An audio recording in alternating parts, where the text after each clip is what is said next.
जय हिंद दोस्तों। मैं नवीन मेहता। मैं अपने यूट्यूब चैनल पे आपका वेलकम करता हूँ। फ्रेंड्स, इस वीडियो में हम लोग ये डिस्कस करेंगे कि बीजेपी ने अब बहुत बड़ा प्लानिंग, या जिसको आप नॉर्मल या क्षेत्रीय भाषा में कह सकते हैं कि धांसू प्लानिंग बनाया है। और उस प्लानिंग से वो सोच रहे हैं कि जेडीयू को जो लोकसभा सीट में 16 सीट मिली थी, वो 16 सीट कैसे बीजेपी के पास आ जाए। और जो भी कैंडिडेट अभी जीते हैं जेडीयू के तरफ से, वहां पे बीजेपी की तरफ से कैंडिडेट जीते, या तो बीजेपी नहीं कर सकते या एनडीए की तरफ से कैंडिडेट जीते।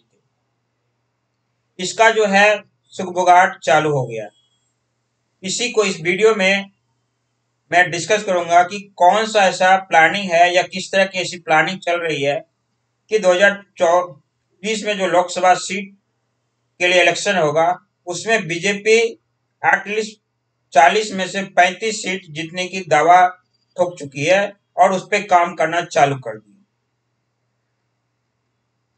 इसलिए चालू की है कि नीतीश कुमार का जो ये सोच है कि हम अगर 40 पे 40 सीट जीत जाएंगे तो बीजेपी सेंटर में कमजोर हो जाएगी और वो फिर जो है सत्ता में नहीं पहुंच पाएगी।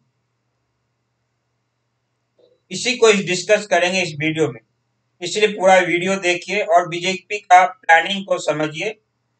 और कमेंट बॉक्स में आप भी कमेंट कीजिए कि क्या प्लानिंग बीजेपी ने जो बनाया है उसमें आपका आपका साथ है, या फिर आप क्या सुझाव देते हैं, या फिर आप उसका अगेंस्ट हैं। ये आप कमेंट बॉक्स में कमेंट कीजिए। और साथ ही आपसे रिक्वेस्ट है कि अगर आप मेरे चैनल को सब्सक्राइब नहीं किया तो मेरे चैनल को सब्सक्राइब कीजिए और चैनल से जुड़िए और वीडियो देखिए। तो आइए, जैसा कि मैं बताया, बीजेपी का 21 और 22 को जो है बिहार में एक बहुत बड़ा बैठक है। और इस बैठक में जो है सभी विधायक को और जो भी एमपी हैं बिहार में बीजेपी के, सबको बुलाया है। और बिहार का जो प्रभारी है, इलेक्शन प्रभारी, उसको भी बीजेपी ने सेंटर से बुलाया। और बड़े नेता उस बैठक में रहेंगे। और बैठक में जो रहेंगे उसमें जो है बेसिकली 2024 का जो लोकसभा का इलेक्शन होगा, उस इलेक्शन पे प्लानिंग क्या है और क्या प्लानिंग हर एक जो है कैंडिडेट को, जो भी एमपी हैं उसको, विधायक हैं उनको दिया जाएगा। वहां पे पब्लिक टू पब्लिक जो है कंसल्ट करने के लिए, और जो भी सरकार की बेनिफिट है उसको बेनिफिट गिनाने के लिए, समझाने के लिए। और जो है आरजे जेडीयू का जो सांसद है, उस संसदीय क्षेत्र में जाके अपना स्ट्रांग पैट बनाने के लिए और अपना स्ट्रांग जो है वहां पे पोजीशन क्रिएट करने के लिए सबको टास्क दिया जाएगा। और ये टास्क जो है इसलिए दिया जाएगा कि बीजेपी ने ये सोचा है, जैसे नीतीश कुमार ने ये कहे कि अगर हम 40 में 40 यहाँ पे बिहार में लोकसभा सीट जीत जाएंगे तो बीजेपी सत्ता से बाहर चली जाएगी सेंटर में। तो अब बीजेपी ने ये प्लानिंग किया है कि अगर 40 से में जो हम 35 भी अगर जीत जाते हैं तो नीतीश कुमार का जो बिहार में पैठ है, या नीतीश कुमार जो भी अपने आप को नेता समझते हैं बिहार का, ये सपना हम चकनाचूर कर दें नीतीश कुमार को और पॉलिटिकली फ्रस्ट्रेट कर दें। ऐसे ऑलरेडी नीतीश कुमार पॉलिटिकली रूप से फ्रस्ट्रेट हो चुके हैं, क्योंकि उस पर बहुत तरह से दबाव जो है अभी।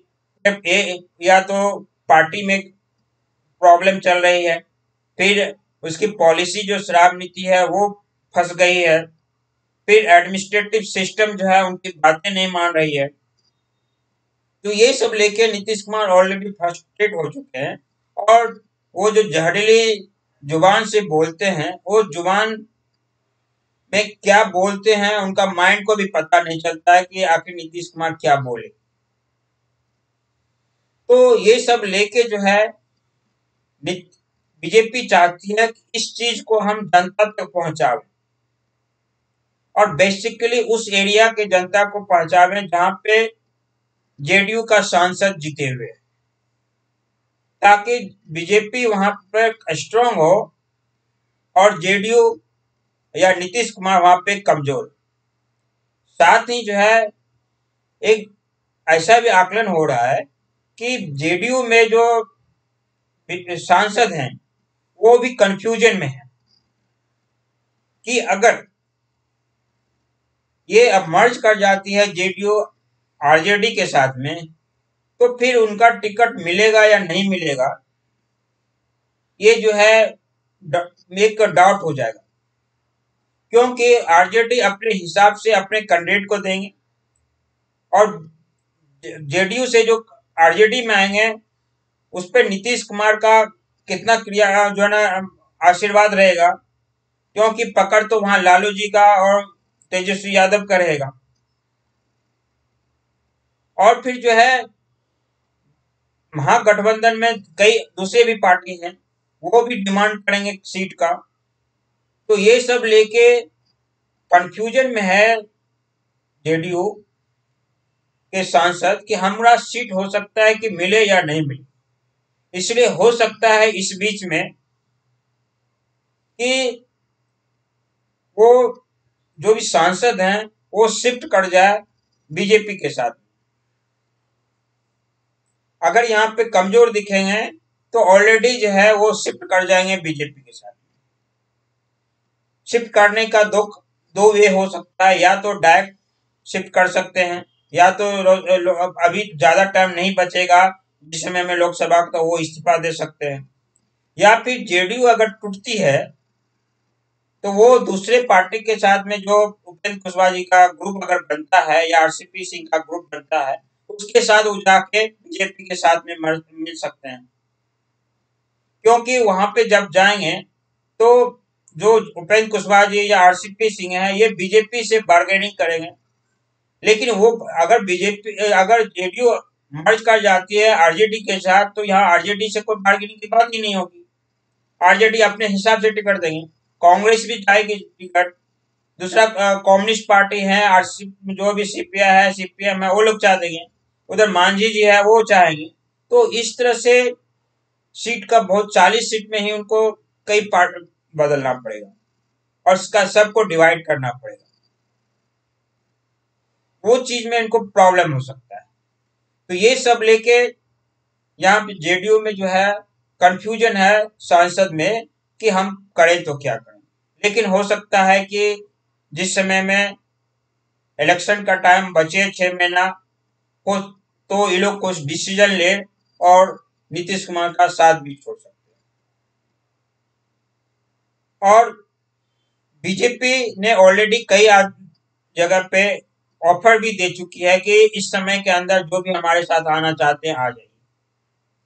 तो हो सकता है कि इस ऑफर में कहीं बीजेपी के साथ चले जाए, लेकिन ये तो बात की बात है। लेकिन बीजेपी अपनी पार्टी की तरफ से स्ट्रॉन्ग क्रियाकलाप करने के लिए या स्ट्रॉन्ग पोजीशन बनाने के लिए जेडीयू जहां से लोकसभा में जीती है उस क्षेत्र में काम करना शुरू कर दिए।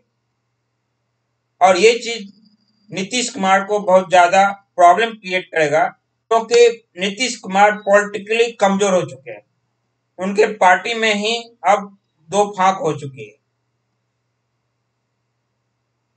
तो बीजेपी को नीतीश कुमार के पार्टी का जो विधायक है सांसद है उसमें सेंध लगाना इजी हो जाएगा, क्योंकि इनकी पार्टी कमजोर हो चुकी है और कमजोर होती जा रही है।